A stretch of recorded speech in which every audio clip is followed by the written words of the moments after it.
What is up, everybody? Greetings to you from Northern California. It is summertime. I'm out in the late morning and it is already 90 degrees, probably upwards of maybe 92, 93 by now because I've been out for a little bit. But it is time to ride. It's time to get out there. I've got all day to ride in the sunlight because the summer days are long. But whether your summer days are long or you're watching this video later on in the year when your days aren't so long, you might be taking your motorcycle safety foundation course and working to get your license. And if you have already taken the course and you've got your M1 endorsement for your driver's license, then you're probably looking to get your first motorcycle.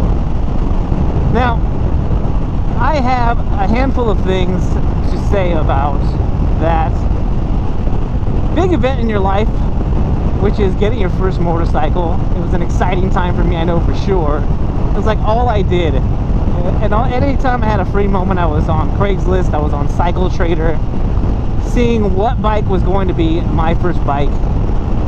But with age and experience, I have a little bit of knowledge, and I wanted to share some of that with you on buying your first motorcycle. Now, one of the first things you want to do before you start considering your first motorcycle, and hopefully if you're watching this before you took your MSF course, you got on a bike at your motorcycle safety course that's going to be similar to the style that you're going to buy.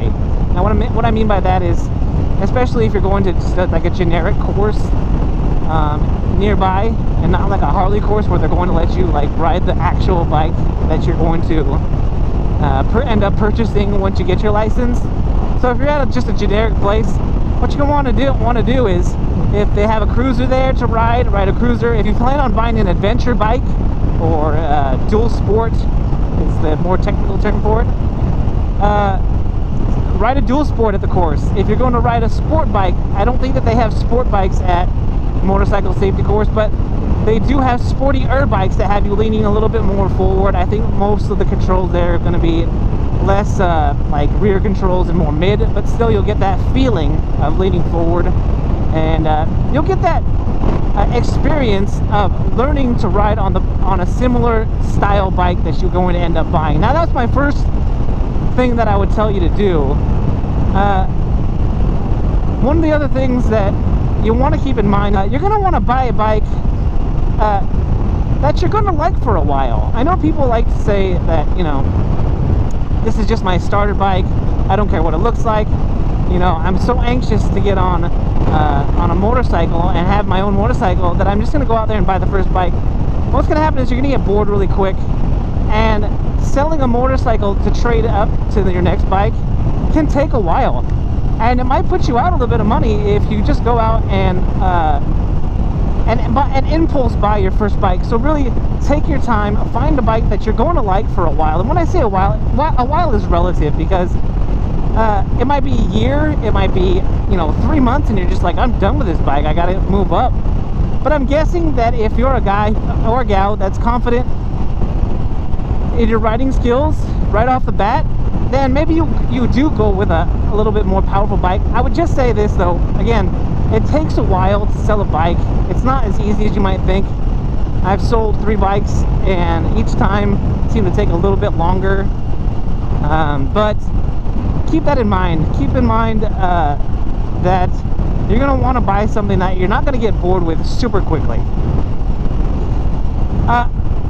One of the other things that you want to think about is money. A couple things to consider here is resale value and just the value of your bike, period.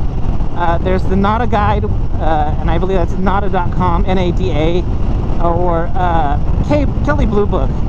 And I found that at least the used bike lots, and even some of the Harley lots that I bought bikes from, they like to go by NADA more than they do Kelly Blue Book. Kelly Blue Book's really good for cars, but I found that people who sell bikes, they like to go more from the NADA list.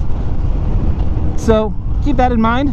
Check the value of your bike. You're going to want to buy a bike that is a good value. Now when I say that, if you look up a bike and you're getting the bike for about the same price as the listing price is, maybe see if you can go a little bit under, because you want to think about the fact that your first bike, you're likely going to get bored pretty quickly. And here's the other thing, you might ride for a while and be like, nah, I don't really like riding. So I know that happens a lot more than you think. Guys will get their licenses, girls will get their licenses, they'll get their bike, they'll ride for a while, they'll get tired of, you know, parking their bike at their place of work. They don't have time to ride, and they'll just fall away from it. And then you're out that money, because from experience and from people that I know, their bike ends up sitting for a while, and you know, the longer that it sits, the value of your bike's going to decrease. So think about the value, the price, and the resale value of the bike that you're going to buy when you end up buying your first bike. It's something that you really want to consider. And kind of the last thing here that you want to consider when buying your first motorcycle is don't get more bike than you can handle. I know that, especially for guys and gals who have the money to drop on a brand new bike, and I'm just going to put, like, say for instance, like a Street Glide or a Road Glide or Road Kings, they're dropping, you know, 20 grand on a bike for their first bike, because they're thinking, well, I already know what I want. This is the bike that I'm going to end up riding for a long time. I'm just going to get that bike. And I would just caution you, again, there's going to be exceptions to this rule for everybody, but you really got to think about that fact that most people are going to drop their first bike, meaning they're going to lay it down, they're going to lose control of it, and they're going to scratch it up. They're going to run into stuff, they're going to try and back into a space, and they're going to end up running into a pole. I mean, there's just the stuff that's like growing pains of learning a motorcycle. Things that that you have to assume are going to happen. And, you know, if you're okay with spending 20 grand on a bike and then having that bike end up,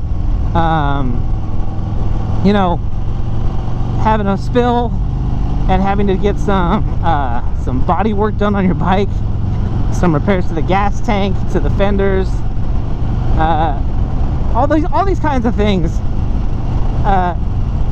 If you're prepared to do that, then by all means get the bike that you want, get the bike that you're going to have for a long time.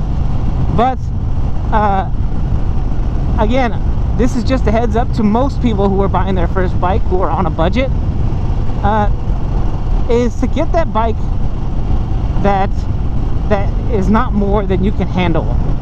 I would say 600 cc's and below is probably, if you've never ridden a bike before and the first time you've ever sat on a motorcycle was your motorcycle safety course. Oh my gosh, this road is incredibly bumpy.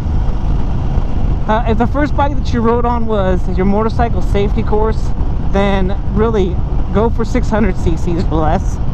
And also, if you're looking at like sportier bikes and bikes that are like late model, like I don't know, 1990s and further back, some of those bikes, even though they're 600 cc's, have a lot of zip in the low RPM, and when you let go of that clutch, it's going to be a lot of power to handle, and it's going to be a lot different than the bike that you rode in your safety course. So again, I would just caution you, just be careful. Again, you know your skills, you know how well you did in your course, you know how confident you are. And again, the closer you get to buying your first bike from the time that you graduate, or from the time that you passed your motorcycle safety course, the better, because all of those principles of riding, especially if, again, like if the first time you rode a bike was in the safety course, all of those things will be fresh on your mind if you get a motorcycle just weeks after you get your license, which is hopefully not long after you pass your course. Like, all of that happened for me within like a month. I got my license as soon as I could, and then I bought my first bike really as soon as I could. I was already looking before I got my license, just so that, because you know, sometimes it takes time to find that bike that you want, and sometimes it takes 3 or 4 bikes on Craigslist or Cycle Trader or on used bike lots or Harley dealerships that have used bikes, sometimes it takes a while to find that bike that you want. So you got to consider that too. And again, this is a little bonus, a bonus item for you, and this is really a hindsight one for me. Not that I made a bad choice on my first bike, but when you buy your first bike, take an expert with you. Now, does that guy have to be like a master mechanic? No, but you kind of want to go with somebody who knows about bikes, who can ride it for you. And that's kind of a big thing. If it's been a while since you've taken your course and you're not super confident, sometimes those people that are selling bikes, especially private sellers, they're not going to want to let you ride their bike before you buy it, unless you're committed to buy it. And again, you don't want to commit to buy a bike just so you can test ride it. But take somebody with you that can ride it for you. Take it around the block. You know, if they're going to let you take it for a little bit longer ride, take somebody who can do that confidently, who can really, you know, get into some turns with the bike, make sure that it runs well, see that there's anything that might be difficult for a new rider to handle. And again, you don't want to experiment on a bike that's not yours, and a bike that you're not familiar with, and a bike that that you might not necessarily want to buy. And if you drop it, or you run it into a parked car because you aren't confident in your skills yet, then that bike is one of those things. I'm sure if you break it, you bought it. Guys, that's all I got for you. It's a little bit of a lengthy video, but this is kind of an important decision, something that you're going to want to gather the most information that you can on before you take the plunge and you buy your first bike. So again, if this is the only video you watch, hopefully it was enough, and if not, check some other videos out. Do your research, because it's an exciting time, but it's also a time that can really end up being a not so great thing if you get burnt. So guys, if you like this video, go ahead and hit the thumbs up down there, which is the like button. I'll throw up my subscribe button over here if you want to check out what else is going on with me, and I'll also throw up some links up over here so you guys can go straight to one of my other videos. Guys, if you're riding, be safe, and if you're not riding, get riding. This is that one guy, and I'm out.